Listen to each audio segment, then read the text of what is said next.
My name is Bob. I ain't got a job. I'm a total slob. And to put it nicely, just put me in the pasture with the blue corn cob. Alright, that's the G-rated version. Right, Bob? Anyway, I was just giving Bob his usual dose of Bob. Put him in that trance that allows him to transcend various grounded dogma that he's instinctually been born with, to reprogram him, to heighten his kindred spirit and elevate it to, well, the destination we're all heading in. Some just longer than others. Some, in fact, in the wrong direction. That's only temporary. So now, where were we, Bob? I think it went like this, okay. It was like this, Bob. Bob.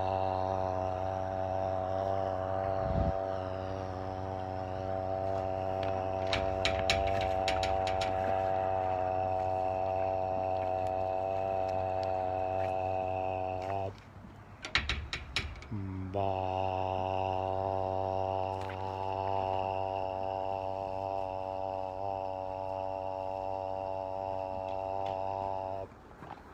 Hey, Bob.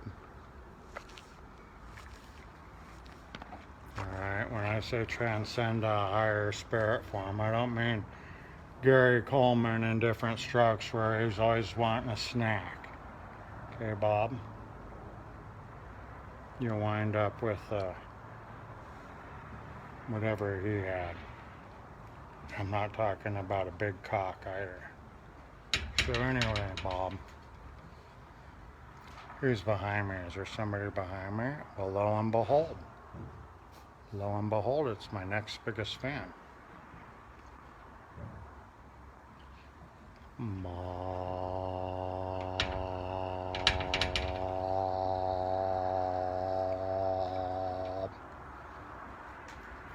Alright, so that's Bob. He's definitely one of my favorite. But now right here, this is April. Hey, April. And April has a tendency to nearly break her neck just to get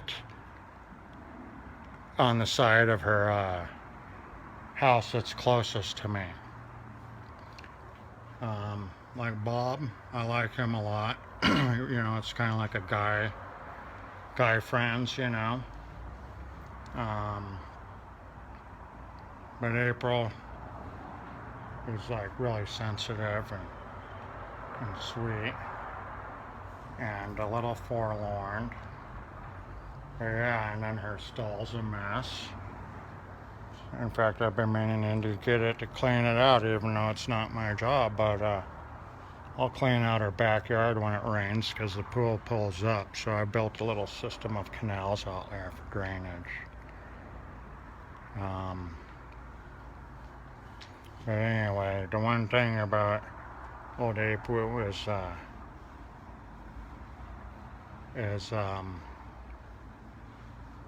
whenever I go sneak around my girl's back to get a quick pet in.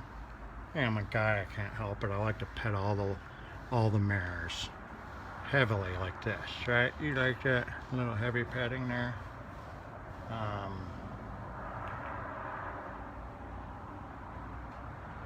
But anyway,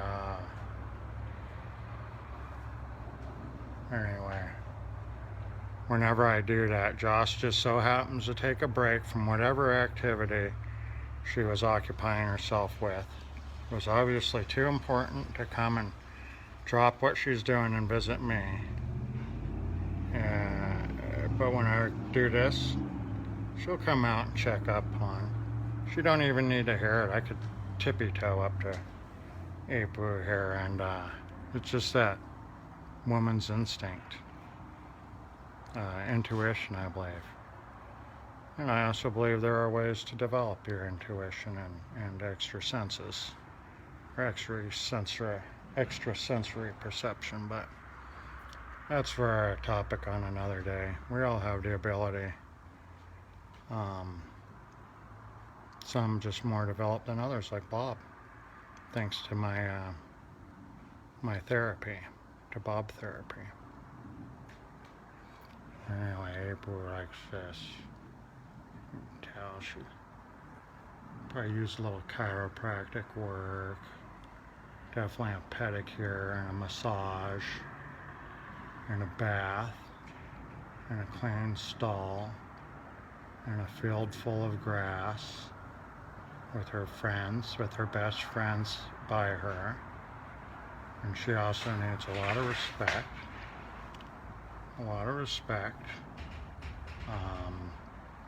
Because, well, who likes to be disrespected? You know what I'm saying? Who likes to feel not wanted or disliked or unwelcome? Right? That's why I take in special cases like Apu and Bob. That's Bob right there. He's waiting for me. When I first met Bob, he was as crazy as a loon. In fact, his name's not even Bob. I just started calling him Bob because he bobs his head. It's the equivalent of like those dudes that they throw in prison and solitary confinement, like in secured housing units. It's like those dudes, you know, because they sit in their stalls and then they go crazy. And like those dudes in the clink, you know, they smear feces on themselves and go crazy and shit. The horses, they don't really have palms or opposing thumbs. Otherwise, I'm sure they'd be throwing shit at passing by cars. She's going to reposition herself to get closer to me, right, Apu? Or do you need to go? Yeah, see, I told you. Yeah. So they don't exactly smear shit on themselves, but they have other outlets of, how would you say, psychical pathology. Like bobbing their head up and down, and weaving and cribbing and sucking air and all this kind of shit. But arguably, it might not be that bad because they need an outlet for their craziness. And as long as it ain't killing them, that's better than, you know, something more harmful.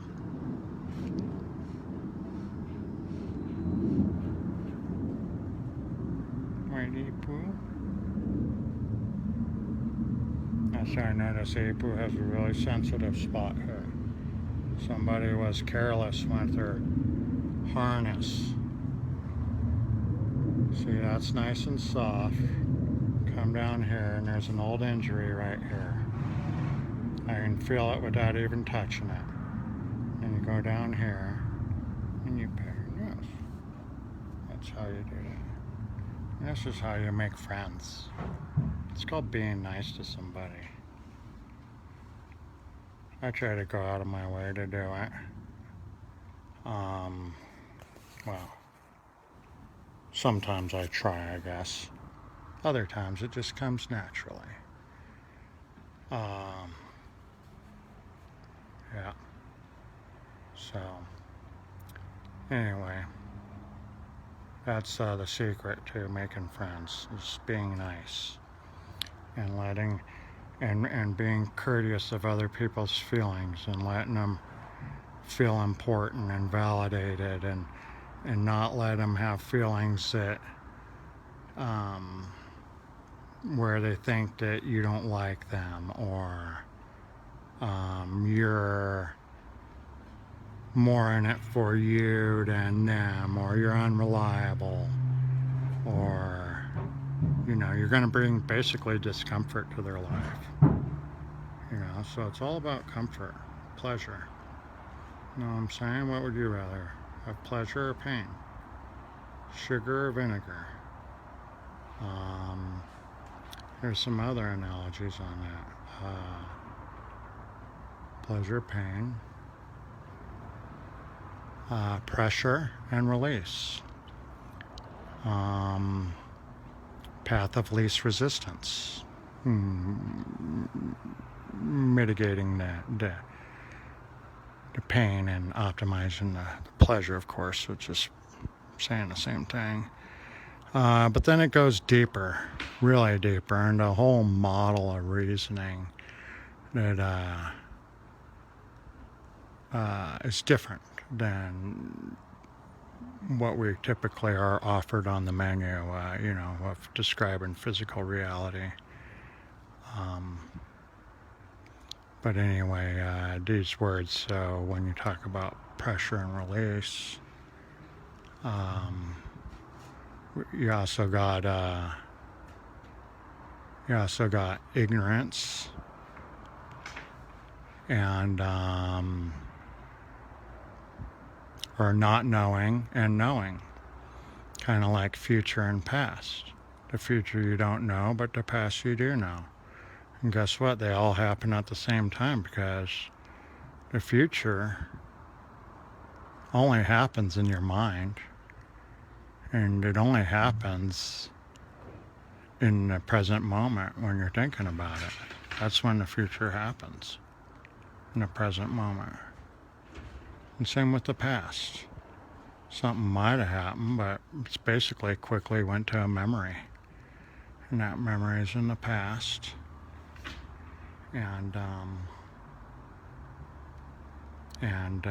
But you experience it always in the present. It's not like you travel back in time and say, oh yeah, hey, I remember that. It's more like you're sitting in your chair as the second hand ticks and the thought occurs to you in between ticks. That's happening in the present. So that's how that all works.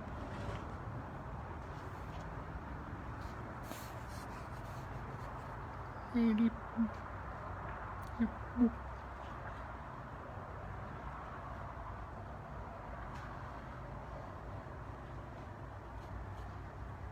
see yourself here?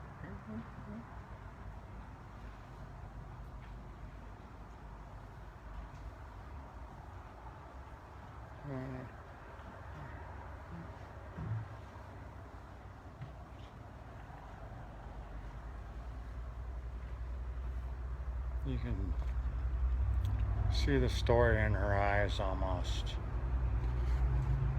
I say almost because you can't see the whole story, but it alludes to a story. Basically, April is the low one of three that don't get much attention. So she's like got it really bad. But at the same time, I've seen her take her food and share it with her brother or her herd mate there, Bob. And they'll like picnic outside. It's pretty wonderful when you think of it. Yeah.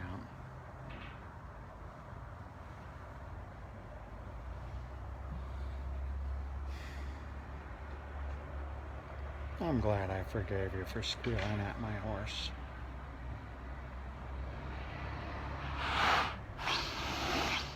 Yeah, you remember. See, you're intelligent. You knew exactly what I said there, didn't you? And that's why you responded with a sigh and almost an apology. That you didn't mean to cause stress on me.